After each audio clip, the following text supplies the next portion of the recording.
Boa noite, gente. Estamos aqui para fazer o nosso encontro de saúde mental, arte e cultura. Hoje à noite nós temos a honra de receber a artista pernambucana Juliana Notari. Vamos aguardar que a Juliana entre em contato conosco. Como sempre, é importante que a gente faça um pouco a introdução de por que nós escolhemos o nosso convidado.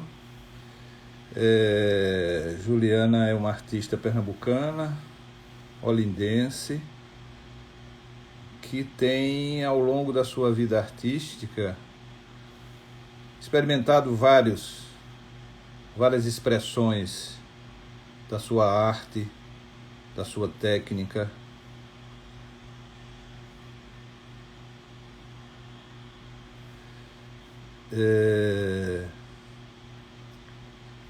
Uma das primeiras manifestações artísticas de maior divulgação, amplitude de Juliana, depois de encontrar junto aquelas coisas do Trapeiro de Emaús. O Trapeiro de Emaús, para quem não conhece, aqui em Recife, é um grupo, é uma ONG, que recebe doações de pessoas que querem, eu diria assim, querem se livrar de coisas que estão sobrando nas suas casas. Então, os trapeiros vão na residência, nos apartamentos e pegam essas doações e transformam ou em utensílios para o próprio uso da ONG, ou, o que é mais frequente, transformam em dinheiro para manter toda a estrutura que a ONG funciona de apoio a pessoas mais necessitadas. Entre estes objetos doados para os trapeiros, lá no início do século, no início do ano 2000, Juliana encontrou 22 espéculos. Espéculos são instrumentos que os médicos usam para observar as cavidades. Em geral, são usados por ginecologistas, mas também são usados por otorrinolaringologistas, são usados por proctologistas. E, como eu dizia no convite à participação nessa, são objetos para se olhar dentro de cavidades. Juliana fez uma intervenção com esses instrumentos que pertenceram a uma doutora diva. Juliana, eu estou vendo que você entrou. Você precisa pedir autorização para entrar na live. Aí eu lhe autorizo, você entra e fica dividindo comigo a live. Você está... Estou vendo que você acaba de entrar na... Isso, agora. Então, estamos aguardando Juliana. Oi! Oi! Boa noite! Juliana. Tudo bem? Tudo bem, Evaldo? Tudo bem, todos que estão aí? Prazer grande estar com você aqui. Juliana, estava contando um pouco daquilo que eu já falava no convite à participação, um pouco da sua história, a multiartista que você é. Então, eu vi que estava falando a parte dos espéculos, né? Isso, eu estava falando da doutora Diva. Né? Da doutora Diva. Veja, como nós combinamos, a gente vai dividir esse nosso encontro em 3 partes. Na primeira parte, o que eu chamo da mulher e da artista, você se apresenta um pouco da sua história pessoal e um pouco da sua história enquanto artista. Que eu sei o quanto está imbricado uma coisa na outra. Tá tudo... Tá tudo junto. Depois a gente arte e vida. a gente tem um tempo intermediário que a gente fala especificamente no feminino, o que é que representa o feminino na contemporaneidade, o que é que representa o feminino na tua obra, e depois a gente fecha com a questão da obra mais recente, A Diva. Diva, né? Então, quero te dizer de novo que você é super bem-vinda e é um grande prazer tê-la aqui numa das nossas lives de encontro de saúde mental, arte e cultura. Na nossa compreensão, a arte e cultura sempre está expressando aspectos da vida psíquica, da vida emocional de cada um. A expressão artística talvez seja o que mais fielmente representa o inconsciente.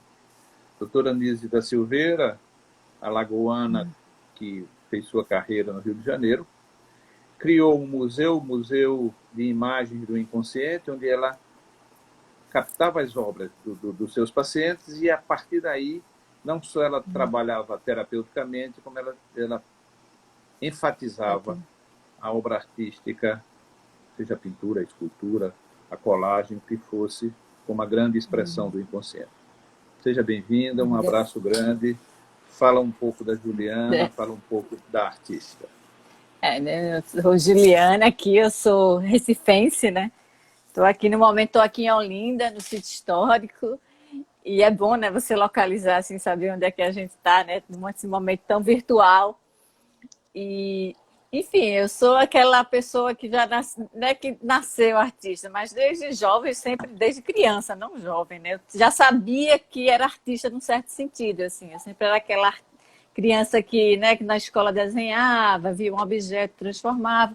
Então, eu não tive muito essa angústia de saber o que é que eu vou fazer, né? Porque às vezes você, né, aquela coisa, só tinha dificuldade na hora de assim, meu Deus, eu sou artista, como é que eu vou sobreviver de arte, né? E aí, no final das contas, você vai entendendo como é ser artista, que tem artista, etc., né? Que artista pode atuar em várias frentes, né? Da aula, né? Tem o mercado, enfim, tem os editais, então a gente vai buscando, né?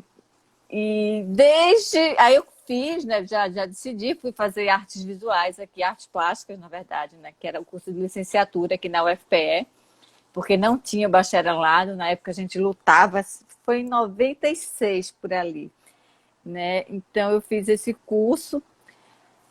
No meio do curso eu fui para a Itália com uma amiga que também fazia o curso, Isabela Stampanoni. Então a gente passou os anos 99 ali em Milão, quase mais de 6 meses. Então ali foi uma experiência muito boa, né? Que a gente lembra que a gente foi para a Bienal de Veneza, frequentou um ateliê de um artista chamado Jorge Pílio, que é um veterano lá, acho que já morreu, né? Que tinha um ateliê de gravura de grandes formatos, que fazia ali no centro do Duomo, ali de Milão. Então vinha artistas da Europa toda, e na hora do almoço todo mundo conversava. Então ali já foi uma experiência muito boa, acho que abriu umas portas. Ali eu lembro que eu conheci Antônio Dias, né? Tunga na Bienal. Ali foi um momento muito marcante ali da minha trajetória, de ter essa possibilidade de ter estado naquele momento tão jovem, né? Já podendo ter acesso. Eu lembro que Alberto, o pai de Isabela, conhecia vários arquitetos, vários artistas. Então foi muito especial esse momento. Aí depois, né, eu continuei, a gente voltou da Itália, fez o ateliê Submarino aqui no Recife, que era um ateliê que foi engraçado porque juntou várias pessoas. Maurício Castro, que tinha voltado de Barcelona com a experiência da Torre de Papel, que era um ateliê coletivo também.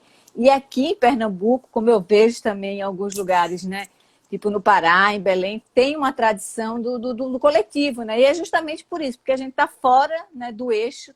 Tá me ouvindo, Valdo? Tá tudo ok? Sim, perfeitamente. Estou acompanhando tranquilamente. Fora do eixo ali, né? Então a coletividade ajuda nesse processo, né? Então é um ajudando o outro, né? Nesse fazer artístico que vai somando ali. Então foi uma experiência muito rica ali no começo dos anos 2000, o Submarino. E ali foi onde eu realmente fazia a universidade paralela, né?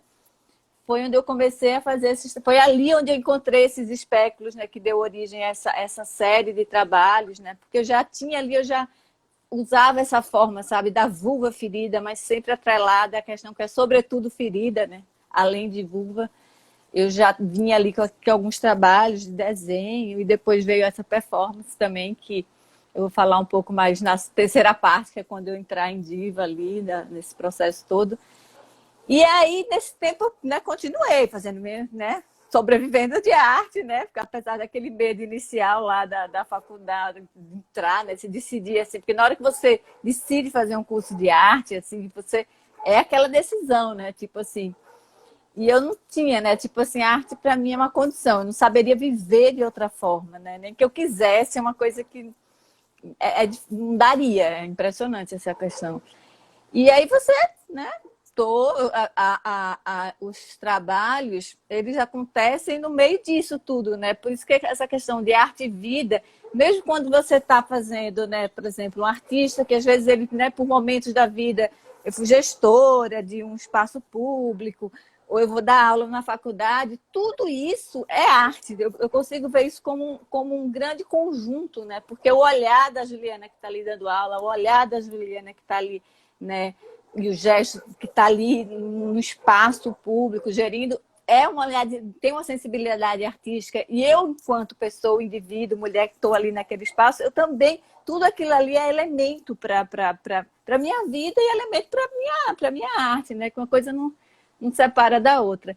E essa relação arte e vida, para mim, ela é muito forte. Assim. Eu acho que eu tenho um aspecto ritualístico no meu trabalho que, sabe, o artista ele tem uma coisa que ele cria com o útero aberto. Então, assim, se você for vendo uma trajetória de um artista, você, né, não fazendo uma anamnese, não tanto nessa questão psicanalítica, né, porque senão você vai reduzir bastante, porque não é só isso. Se você psicologizar a leitura, né, de uma trajetória artística, você corre vários riscos. Mas é uma gestação com o útero aberto, não tem como. Você está ali se expondo, né? Você está criando com o público, você está né, se transformando. Assim. Tem trabalhos que eu faço que eu saio completamente transformada. Eu lembro que quando eu fui fazer o do Búfalo Mimoso lá no Pará, né? Porque o Pará. E aí tem uma outra história também, né? Que aí depois, né, voltando lá para a minha trajetória, passei esse tempo aqui em Recife e tudo. E aí, depois de 10 anos, aí morei em São Paulo também, em 2005, ali 2003, 2005. Aí voltei, isso antes de ter morado em Milão.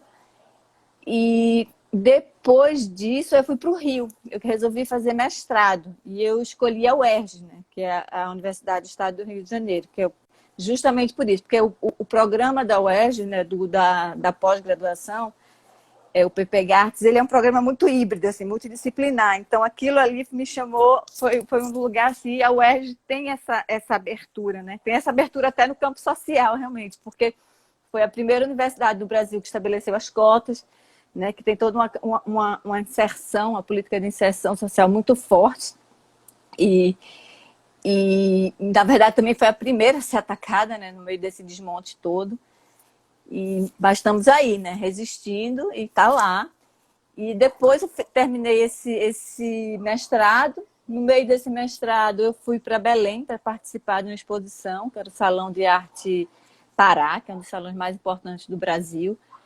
E lá eu passei 4 dias na cidade. Foi aquela coisa assim, um impacto de uma força tão grande. Eu nunca tinha assistido aquilo em nenhum lugar, que eu voltei para o Rio e decidida a bancar meu desejo, assim, eu quero morar nesse lugar, eu preciso estar nesse lugar, né? Eu sentia que, sabe aquela coisa de você ter acesso, assim, apostar na sua intuição e aí eu pude bancar meu desejo literalmente, porque eu ganhei uma bolsa da universidade não, um prêmio Funarte, que era o prêmio Mulheres nas Artes Visuais, era a primeira edição nesse prêmio. Eu lembro que me falaram, até depois me falaram que eu fui unanimidade, assim, porque era um trabalho que tinha realmente uma relação com a mulher, né? Quando eu cheguei no Rio, eu queria usar o tempo do mestrado para esse tempo também fazer parte da minha subjetividade e, ao mesmo tempo, estar relacionado à arte. Aí eu passei 2 anos sem tirar nem um pelo do meu cabelo. E aquela cidade, né, onde a beleza, isso foi há 10 anos atrás. Então, essa questão dos pelos, das mulheres estarem com o anexo cabeludo, a perna, tudo, não estava ainda né, como está agora, ainda bem. Então, causava ali um estranhamento, né, que foi bem interessante você perceber. Assim, às vezes tem uns amigos artistas que iam comigo para a praia, né? ficava com vergonha de mim, eu ficava, né, constrangida pelo outro. Então, assim, para você ver como é tão imposta, né, né, os costumes, né, culturais em relação ao corpo da mulher e tudo. E ali eu pude experimentar isso e ao mesmo tempo perceber.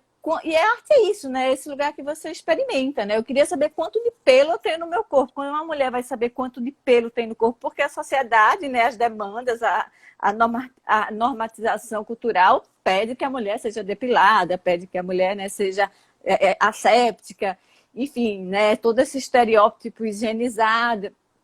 Então, era um trabalho né, de, ao mesmo tempo, tem essa questão do afronto, mas era também uma pesquisa de você se conhecer, né? Investigar seu corpo, de quanto de pilosidade eu tenho, o que é que eu carrego comigo de tanto pelo. E foi bem interessante, né? E no final eu fiz uma depilação geral, porque eu já estava tão naturalizada com os pelos que a transgressão era tirar os pelos, né? E aquilo ali você vê também como é a cultura, né? Porque tinha um momento da sociedade ocidental que quem se depilava eram as prostitutas, as mulheres de família eram peludas. Então, assim, são fases, né? E aí você vai ver estudos também que Cleópatra, elas já se depilavam assim, com queira quente, tinham queimaduras terríveis. E é toda essa história, enfim. Aí no final eu juntei toda essa cera com pelo e fiz uma escultura da minha cabeça, né? Que ao mesmo tempo lembra uma escultura mortuária. Aí entra também uma relação da questão do feminino com morte, né? Toda uma complexidade aí que entra nesse trabalho.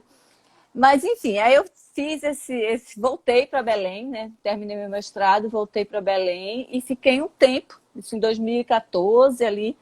E eu comecei a produzir os trabalhos em Belém, né? Então, um deles eu fui na Ilha do Marajó, que é esse do búfalo mimoso, que eu fui para lá para fazer uma performance que eu era arrastada por um búfalo, né? E eu já tinha conhecido, né? Porque eu sou daquelas assim, porque hoje em dia tem muita residência artística, né? Então, o artista vai para um país, vai para uma cidade e passa ali 3 semanas, no máximo um mês, e começa a fazer um trabalho. Às vezes dá certo, para mim é muito difícil, porque eu preciso realmente estar naquele lugar, viver, e eu acho que para mim só funciona depois de 3, 6 meses, 4 meses no mínimo, para eu poder sentir, né? Então ali naquele momento eu já estava, né? Tinha vários amigos, já tinha uma ligação afetiva, eu já entendia a cidade no sentido, né, não é de pertencer, mas de pertencer de uma certa forma, né? De poder, né, dialogar, ser afetada pelo lugar. É muito difícil ser afetada por um lugar com pouco tempo, né, passando como essa coisa turística e tal.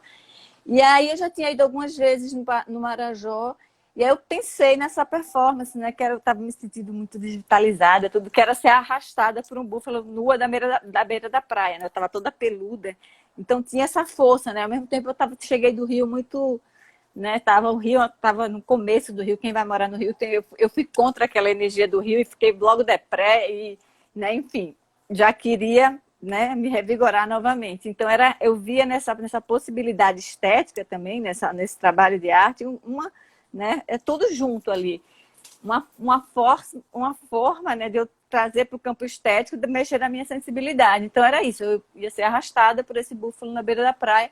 Só que aí na filmagem o dono do búfalo disse que ia castrar ele, porque ele usava ele para fazer passeios na beira da praia, né? E ele estava muito agressivo. E ele já era um búfalo adulto.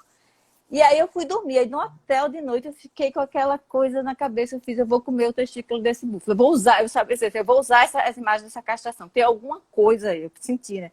Tipo uma mulher desvitalizada que vai para um lugar querendo, né, justamente na performance, você é bem nítido essa questão. Eu estou até com uma caveira de cavalo assim, amarrada no meu cabelo, que é uma força de morte, assim. E o búfalo é aquele animal viril, né, forte, que puxando ali. Então havia uma troca ali. E a corda fazia amarrada pelo meu pé, que assim, tinha todo um risco ali envolvido, mas um risco controlado, entre aspas, porque o búfalo também poderia sair correndo, né? E ele ia ser castrado justamente por isso. Então a gente ficava tenso, né? Porque na praia, assim, em Marajó, tem mais búfalo que gente. Então, búfalo lá, a polícia anda de búfalo, o búfalo limpa a praia, tudo. Então era tenso, minha bunda ficou em carne viva, assim. Mas assim, foi tudo de menos diante do que viria a acontecer depois, né? Que aquele animal, o búfalo mimoso, que a gente já tinha, né, se ligado efetivamente com ele, 2 dias de filmagem, tudo. Ele foi castrado na beira da praia, sem anestesia. A gente soube na hora que era sem anestesia. Então, assim, foi um ritual muito pesado. E assim, eu que não como carne, né, há muito tempo, foi tão pesada aquela coisa. Aí eu já tinha tido a ideia de que eu iria comer aquele testículo, né? Porque, tipo assim, aquela energia, aquilo ali, aquela morte, porque para fazer isso com um animal é uma morte, né? Que aquela energia que ia ser dissipada ali no cosmos, pelo menos ela viesse para mim. Né? Um ritual antropofágico mesmo, né? Embora não fossem entre iguais, mas ali existia toda uma troca antropofágica, que eu me imbuí desse desejo. Então eu decidi comer mesmo, e ali aconteceu tudo, foi bem, né? Esteticamente ele é muito bonito, mas ele é muito, muito duro, né? Nesse sentido. E nesse trabalho eu também tive problemas. Esse trabalho, ele foi o Diva, é um trabalho que gerou essa atenção. Esse trabalho também gerou quando ele foi exposto em São Paulo na exposição, né, da A Nordeste, que foi no Sesc 24 de maio ali, no ano retrasado. Então, ele foi um dos trabalhos escolhidos para divulgar, né, a exposição, que era justamente uma exposição curada por 3 curadores, o Bituca Sundé, Clarissa Diniz e Marcelo Campos, né, que trazia desconstruir esse estereótipo do Nordeste. Então, trouxeram outras linguagens, outras questões ali para foi uma exposição muito ousada, até no sentido, né, da expografia dela, que era muita, né, bem diferente do que a gente entra num espaço asséptico, assim, de museu e tal. E ela causou um tensionamento. Alguns jornalistas me procuraram ali para entender a questão, e tinha uma relação com a mulher também, né, porque ele é ali, é um feminino ali, agora ao mesmo tempo que, né, que há uma troca, né, ao mesmo tempo eu estou comendo um órgão masculino, né, o testículo ali, então há uma troca, né, não que eu né, uma coisa do inimigo deu né, porque isso no ritual antropofágico, mas há uma troca de energias ali acontecendo, tanto é que quando eu cheguei, voltei para Belém, meus amigos fizeram, Juliana, você está diferente, está mais vigorosa, está mais forte, sei lá, tipo, com mais vigor. Aí, sem saber o que tinha acontecido, né? Então, é isso. A arte, ela passa para... Né, acontece comigo, assim, para eu fazer um trabalho, eu preciso sentir uma necessidade, assim, ele precisa, né, para que ele está vindo? É uma coisa que vem, né? Então, tenho os meus ritmos mais um pouco lentos, de alguma forma, de produção. Então, eu vou, né, tentando, né, adequar meu desejo, né, o meu tempo, né, para também dar conta desse processo todo que é viver de arte também, né, que a gente tem toda uma cadeia produtiva da arte que envolve mercado, envolve várias frentes, que é importante. E aí, agora, passado esse tempo, eu voltei para o doutorado lá no Rio. Então, eu estou terminando aqui o doutorado né, que já estou atrasada. Na verdade, quando eu postei ali aquele post de mimoso, que eu tinha acabado de fazer, de mimoso não, de diva, tinha acabado de terminar um trabalho, né, um trabalho que foi exaustivo, que parou durante a pandemia, durante um tempo, né, então, assim, já foi, né, bem longo, né, mais de 11 meses ali, muito trabalhoso, e aí eu coloquei ali, tipo, ufa, vou colocar aqui, né? Terminei esse trabalho, maravilha, já para pensando em sair do Facebook. Às vezes eu saio, dou um tempo para poder, né, estudar, fazer as coisas. E aí foi aquilo tudo, né? E tá até hoje, assim, ainda não encontrei meu ritmo. O ritmo ainda tá assim, né? Daqui a pouco ele vai voltar ao normal, que precisa também, né? E até para terminar esse doutorado, né? E é isso, né? Então a gente já meio que está chegando lá em Diva. Veja, eu acho que quando tu fala um pouco da tua trajetória, para mim, se eu tivesse que dizer da minha percepção em uma única palavra, eu diria transgressão. Não é? Eu acho que os grandes talentos são transgressores.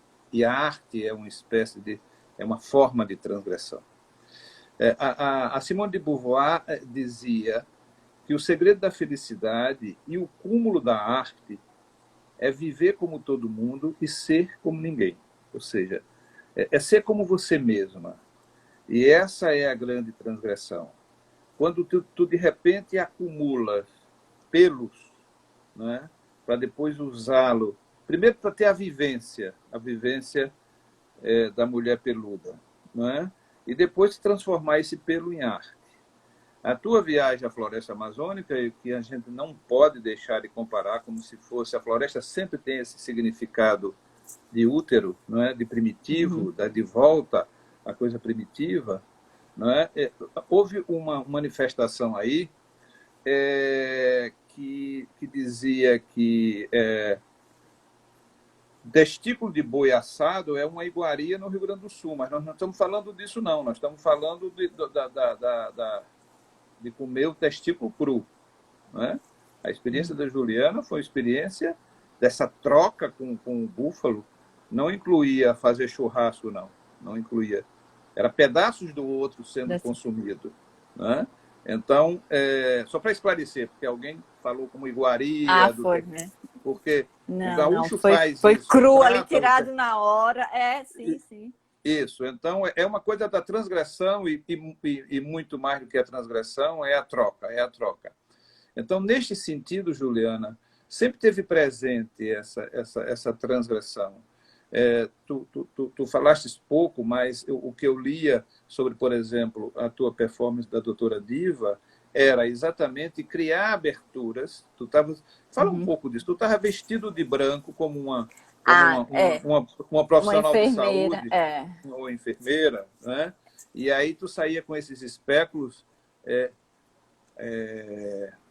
observando cavidades ou criando cavidades, né? Quer dizer, é sempre a transgressão, é sempre você está no lugar que não espera-se que você esteja. E eu acho que é isso que a Simone falou, não é ser como viver como todo mundo, mas ser apenas como você, né? Ser como ninguém. Como é que a experiência da Doutora Diva? Fala um pouco disso. Como é que foi? A Diva, na verdade, ela começou quando eu encontrei aqueles espéculos, né? Quando eu era daquele ateliê submarino, né, que eu falei no começo, a gente sempre ia lá no Trapeiros de Maú, que fica aqui no subúrbio de Recife, e comprava, né? Tem muitas coisas usadas. E lá numa ida dessa da gente, eu encontrei um saco assim, cheio de espéculos, né, de aço inoxidável, né, que é o espéculo vaginal, né? Porque o espéculo tem vários tipos. E nesse espéculo tinha escrito Doutora Diva. E aí eu deixei lá na minha parte lá do ateliê, deixei lá, ficou lá um tempo. E aí eu tive a ideia de fazer uma performance que era justamente isso. Eu lembro que no começo eu pensava até em abrir brechas, sabe, na cidade, assim, sabe, ver lugares, fendas que tivesse, eu ia banhar com sangue e enfiar esses espéculos, tipo, causar um certo estranhamento mesmo, né? E ao mesmo tempo essa agressividade. E aí eu fiz essa performance, que chamava Doutora Diva, comecei a fazer lá em 2003, em São Paulo. Né, que eu abro, né, na verdade eu faço com martelo e escopo, então eu vou, né, vestida como enfermeira, né, e abro essas fendas, né, essas fendas vaginais na parede, com muita agressividade, eu vou até a exaustão ali, quantas eu consigo abrir com minha força, né, com meu limite físico. E aí eu passava, né, eu perguntava, tinha que ter sangue de boi, na verdade, né, porque aí eu passava o sangue de boi e enfiava o espéculo.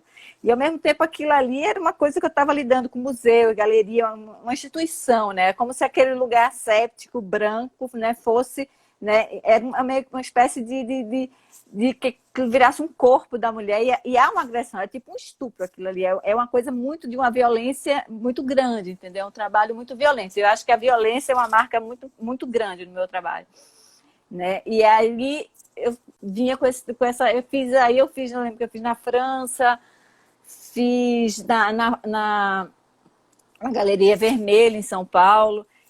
E, enfim, sempre na França tiveram que conseguir lá um sangue, encomendar num sangue no supermercado. E era engraçado você ver a relação, depois você percebia aí com sangue, né? Aqui em Recife eu consegui o sangue. Eu lembro quando eu fui fazer em São Paulo, o produtor de São Paulo disse: para eu conseguir esse sangue, meu produtor vai ter que ir lá. O galerista disse: um dia de ônibus para conseguir um matadouro mais próximo de São Paulo. Eu fiz: não, deixa comigo que aqui eu consigo. 15 minutos eu estava aqui no matadouro, consegui esse sangue, né? E botei lá na heparina, levei congelado para São Paulo, né? E aí quando eu fui fazer isso na França, já foi mais complicado ainda. Você tinha que encomendar o sangue. Então, ou seja, cada lugar você vê a proximidade. Para eu chegar no sangue, né? Os processos ali já dá para ter é uma coisa que eu percebi assim, no processo de construção do trabalho. E aí, depois dessas performances, aí eu cheguei a fazer isso em 2006, na Vermelho. Aí depois eu comecei a fazer ela maior, né? Eu fiz em São Paulo, no Memorial da América Latina. Já se aproximava mais dessa dimensão, né? Porque como ela era pequena, assim, depois ela ficou maior. E aí eu abria, ela tinha os elementos mais... Era mais simbólico, sabe? Não tinha uma organicidade mais estética. Não tinha o sangue nessa vez que eu fiz, que era Spalt. Aí depois eu fui fazer uma residência em 2009 na França. E ali eu consegui, né, passar um tempo em Berlim também, tudo. E você, na relação de você estar, né, pelo espaço urbano na Europa, você, querendo ou não, você, né, se sente mais livre. Então eu comecei menos medo, né? E ali eu comecei a me relacionar melhor com o espaço urbano e eu comecei a imaginar aquela ferida naquelas em penas cegas, né, em Berlim, que tinha muito edifício, né, com aqueles paredões assim retos. E cheguei até a ver lá no espaço, na galeria, mas, né, saía caro para você fazer tudo em alvenaria. Então, eu colei uns cartazes. Né? Eu imprimi, plotei, né? Fiz uma foto grande, assim, um tinha 1,5 m, outros eram menores. E eu saía colando em algumas cidades, Amsterdã, Veneza. Eu lembro que em Berlim eu andava com um papelzinho assim, por favor, não me prenda, eu sou artista. Né? Porque eu colava em algumas paredes que eu via que dava para colar. Então, era aquela vulva ferida ali que causava um estranhamento, que trazia esse aspecto, né, de uma violência, né, porque, querendo ou não, você está ali, é uma parte do corpo, né, da mulher extremamente importante, né, e não que a mulher seja isso e que o feminino seja uma vulva, não, de jeito nenhum, mas é um lugar, né, tem uma potência, né, todo mundo sai de uma, então é um lugar que gera, e, né, tem várias questões ali envolvidas. Né? É uma parte do corpo da mulher que realmente, né, ela pode, né, quem tem uma, porque também entrou por um campo da transfobia aí, que daqui a pouco a gente pode chegar nisso, desses vários femininos, né, É porque, que na não... verdade, o sangue está presente também em outra obra tua, né? O sangue menstrual, não é, Juliana? Sim, sim, aí eu fui fazer em Amuamas, aí depois dessa, Isso. que eu levei para as paredes lá nesses espaços, eu fui em 2018 para a Amazônia de novo, né? Porque eu sempre passo temporadas lá em Belém. E aí eu decidi fazer esse, que é esse Amuamas, na verdade, Amuamas é Samaúma de trás para frente.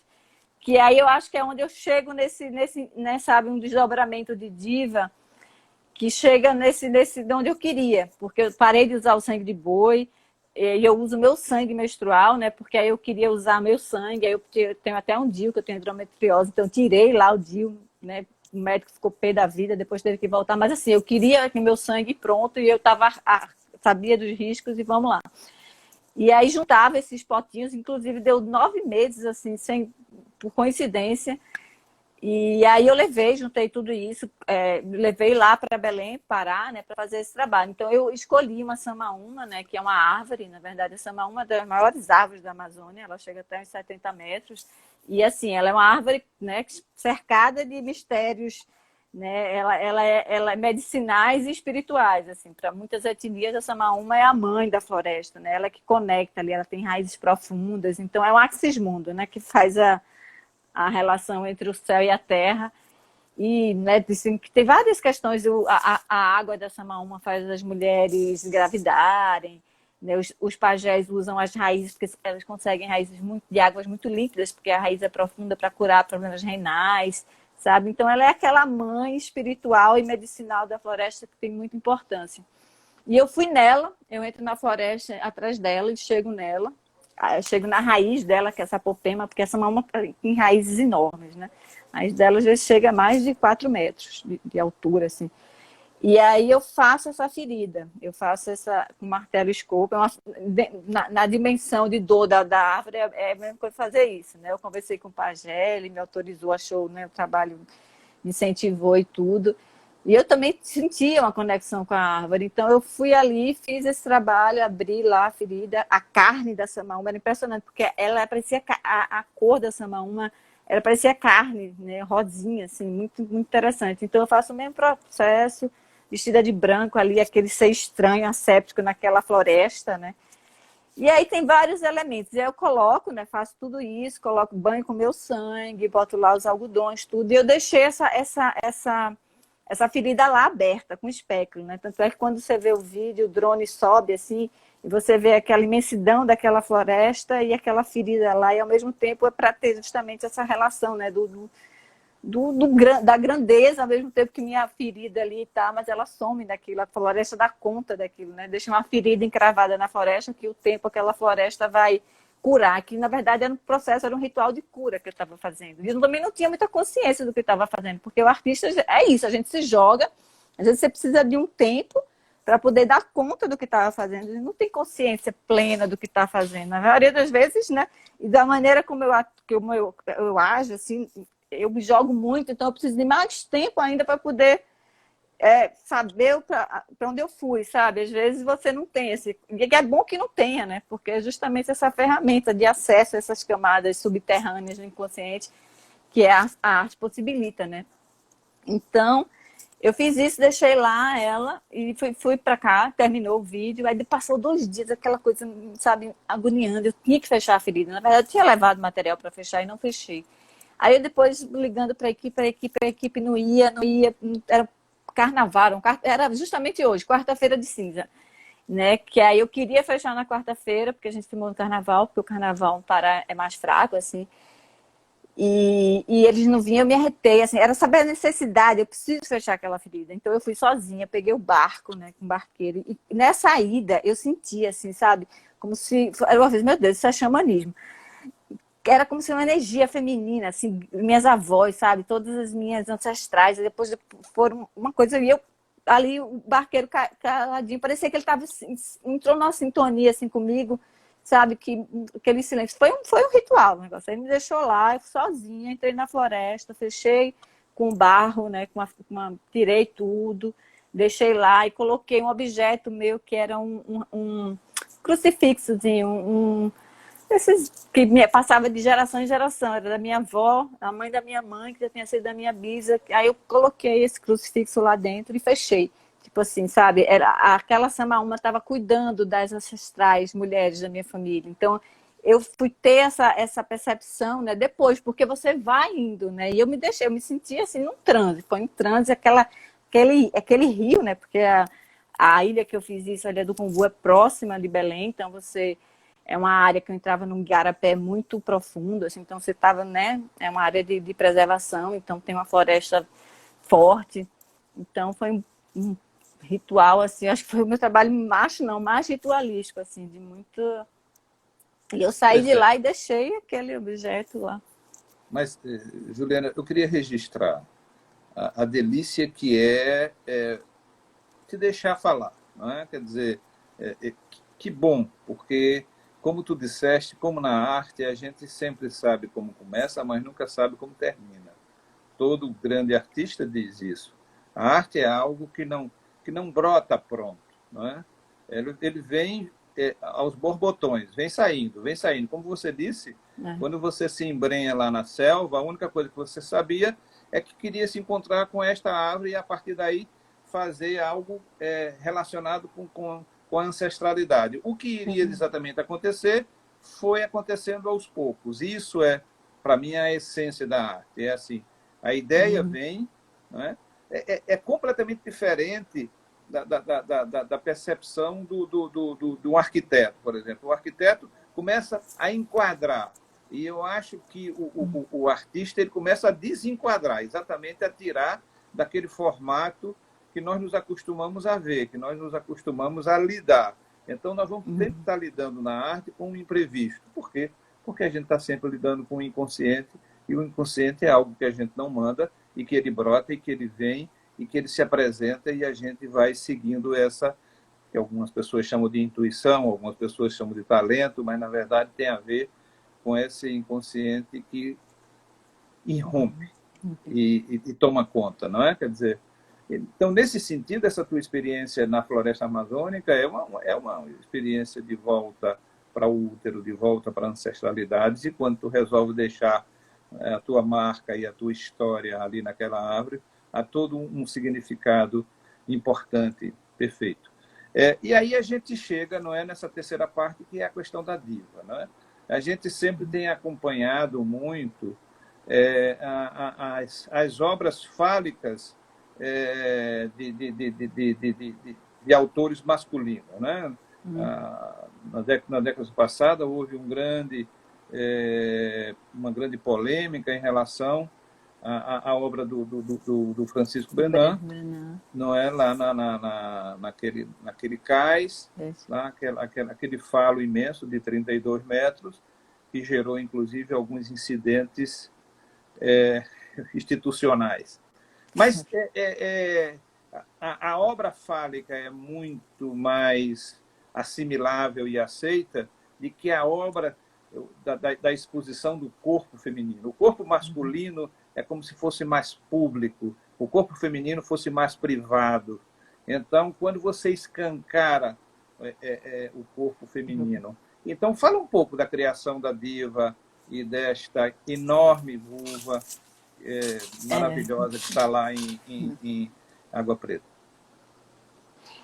Justamente, né? Eu fui para lá, né, nesse propósito, né, de não saber o que ia fazer, né? Fui para o convite para uma residência, né, através do MAMAN, Museu de Arte Moderna aqui do Recife, o Museu de Arte Moderna Luiz Magalhães, e da Usina de Arte, que é um convênio dos dois, né? E aí, nessa segunda leva de artistas, são todas mulheres. Eu fui a primeira delas. E aí eu fiquei lá um tempo, né? A usina, aquele lugar que é maravilhoso. Você fica numa casa, então você, né, tem o contato com todo mundo. Isso aqui é legal, né? Porque eu pude sentir o lugar, eu pude ficar mais tempo. Eu passei muito tempo indo para a usina, assim. Afinal das contas, foram meses, né?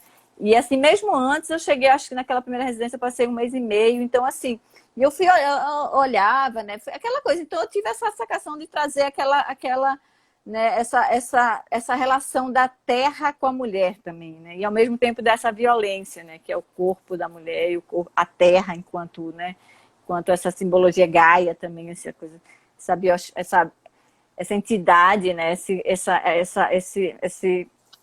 enfim, trazer essas duas questões aí relacionadas à violência, né? Essa questão, né, do antropoceno, a questão, né, da violência da mulher, né, milenar.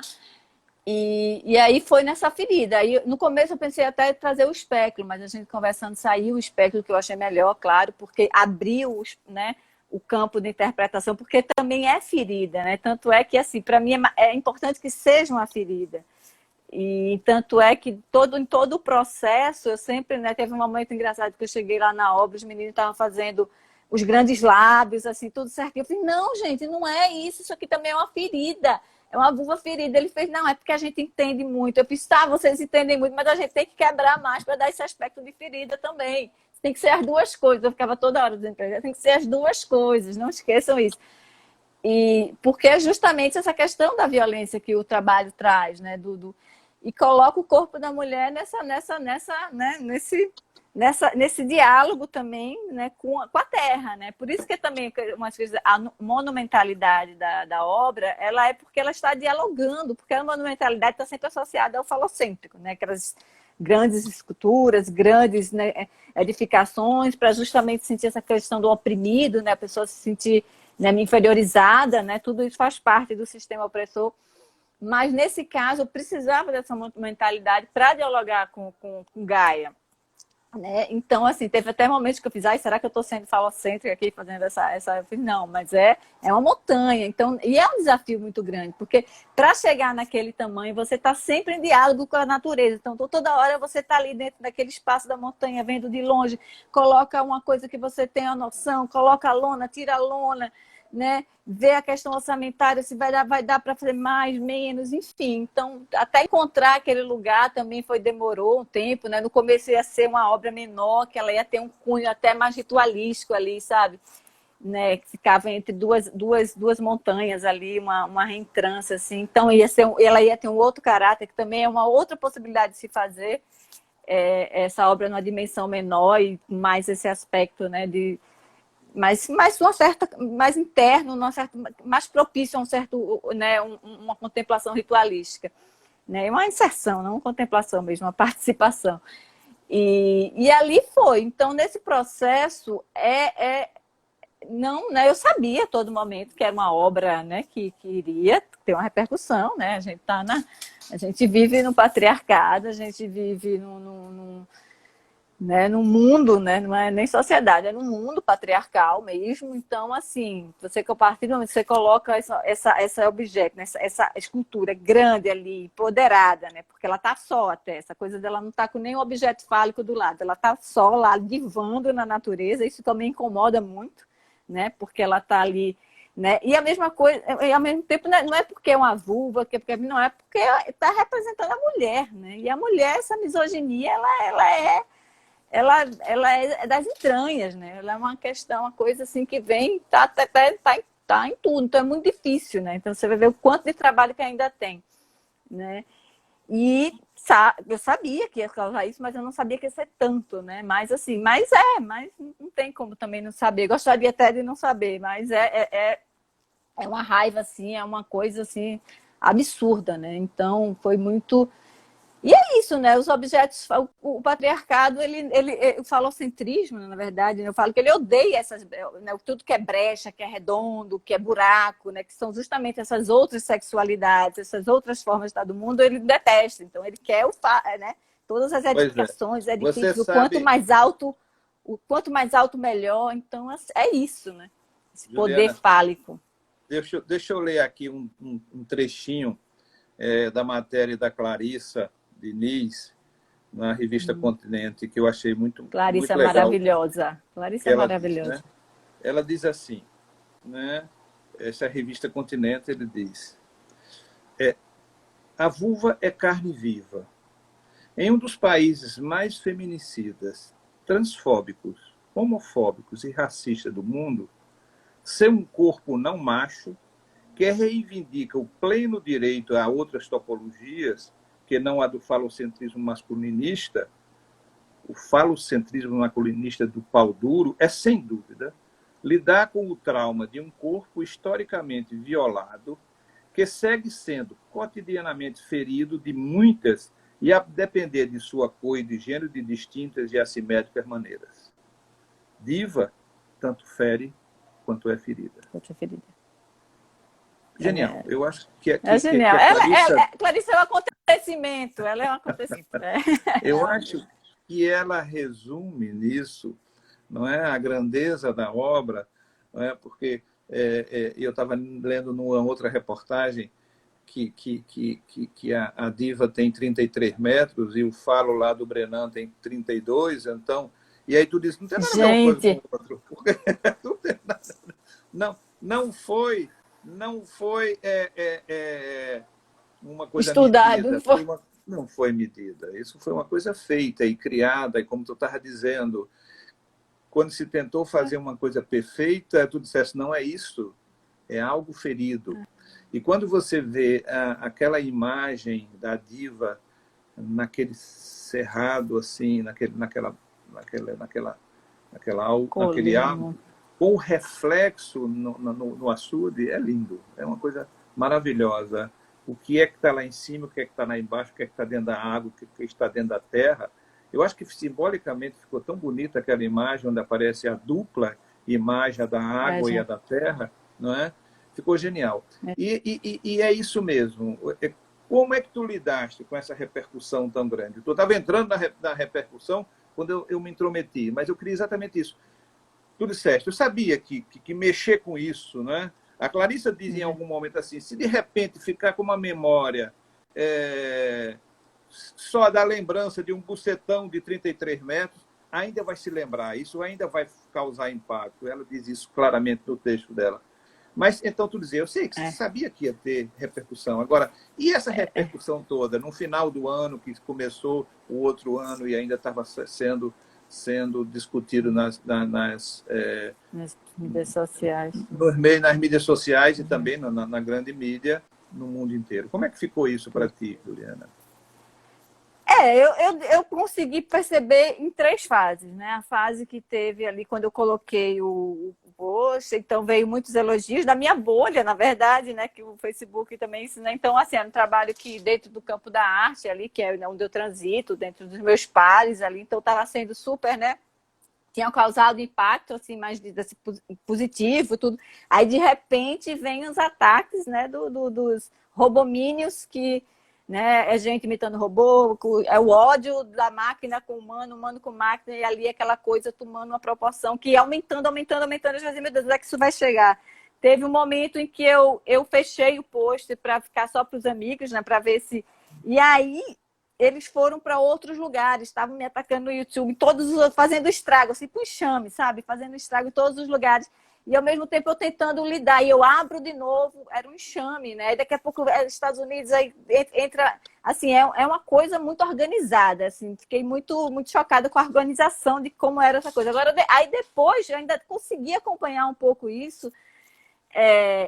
O ódio não me bateu, só uma pessoa deles conseguiu, no meio daquela quantidade toda, só um que eu abri o iPad assim, logo no segundo dia, não estava nem entendendo direito o que estava acontecendo.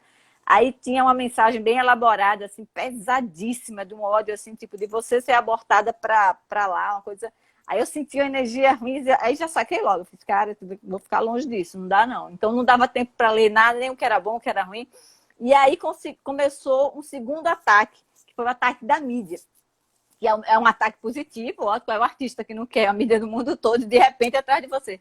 Só que era muito. Então, assim, eu não conseguia lidar com aquilo. Eles mandavam, era chegando vários, assim, ao mesmo tempo. E ali, daquele momento, eu comecei a ficar, por causa dos fusos, né? Eu lembro que eu fiquei uma noite com o repórter da CNN, que naquele dia eu terminei sem dormir. E aí foi ficando uma coisa exaustiva, exaustiva, e aí não dava tempo. A gente tinha que responder, né? Responder, e os ataques vindo. Aí depois isso deu uma certa acalmada e aí foi aparecendo, como diz a crítica de esquerda, né? A questão da questão social, a questão racial, a questão da transfobia, foi entrando ali essas outras críticas que, por uma parte, elevou o debate, né? Trouxe questões mais importantes, né? E também entrou o campo da arte, né? Entrou, né? Tomou o corpo. Então, quando entrou, né? O campo da arte entrou, né, também, né, em defesa, se colocou, né, as instituições, tudo, as pessoas, os curadores, aí a coisa ficou, sabe, porque até o momento estava ali, né, a todo momento a usina também foi super solícita, me ligou, como é que você tá bem, você quer um apoio jurídico, assim, foram super, sabe, mas psicologicamente eu fiquei tranquilo, não teve, né, nada desse tipo, não chegou a ter um medo, né, de a coisa, porque pode também passar para uma coisa física, mas não chegou nesse ponto, graças. E assim, era aquela coisa, né? A vulva que virou o Réveillon. E ao mesmo tempo eu com muito medo, porque se virar só apenas um bucetão na montanha, cara, e a ferida, sabe? Que é onde eu acho que o trabalho, né? Porque ele é sobretudo ferida. Se você for ver o histórico, né? a prioridade que eu dou dentro da minha obra, para os trabalhos, tudo, ele é uma ferida. As fotos de referência sempre era ferida, que era ferida vulva, mas é uma ferida, entendeu? Porque essa violência é que me interessa, né? A vulva... Pois é. Aí faz... Não, desculpa, Ju. Mas Não, veja, diz. eu acho que é uma visão limitada você imaginar que na sua obra Magda linda aqui. você está resumindo o feminino à vulva. Evidentemente que não é isso. Né? A vulva é a expressão do feminino. A vulva não reduz o feminino a uma vulva. E eu acho que isso é fundamental. E as pessoas entendem. E o tempo vai fazer com que as pessoas entendam e respeitem mais. Juliana, eu queria te agradecer. A gente tem um tempo limitado, que a gente só tem 1 hora. A live do Instagram só nos permite 1 hora. Mas veja, eu queria, além de te agradecer, dizer do carinho de te receber, eu queria terminar como eu comecei. Eu queria terminar com Simone de Beauvoir, que há mais ou menos quase 100 anos atrás ela escrevia. E é assim que eu vou terminar a nossa live sobre o feminino. Ela disse, no dia em que for possível a mulher o amor não em sua fraqueza, mas em sua força, não para escapar de si mesma, mas para se encontrar, não para se abater, mas para se afirmar, naquele dia, o amor se voltará para ela, assim como para o homem, a fonte da vida e não de perigo mortal. Enquanto isso, o amor representa em sua forma mais tocante a maldição que confina a mulher em seu universo feminino, mulher mutilada, insuficiente em si mesma.